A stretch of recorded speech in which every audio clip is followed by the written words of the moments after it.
Dholera smart city में investment करने का सोच रहे हैं तो ये वीडियो आपके लिए है।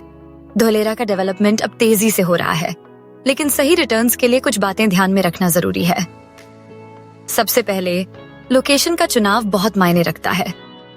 TP1, TP2 और TP4 का बेल्ट सबसे प्रॉमिसिंग है क्योंकि ये एयरपोर्ट, एक्सप्रेसवे और इंडस्ट्रियल जोन्स के पास है। इन्वेस्टमेंट से पहले डॉक्यूमेंट्स की पूरी जांच करें। लैंड NA हो, NOC और टाइटल क्लियर हो।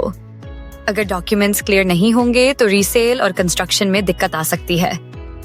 धोलेरा में 3 बड़े सरकारी प्रोजेक्ट्स, इंटरनेशनल एयरपोर्ट, 6 लेन एक्सप्रेसवे और इंडस्ट्रियल कॉरिडोर आने वाले समय में लैंड की वैल्यू बढ़ाएंगे। ये शॉर्ट टर्म प्रॉफिट वाली जगह नहीं है।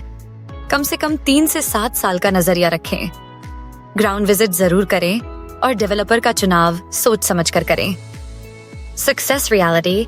Call, WhatsApp 81699 2056 702 so 85447.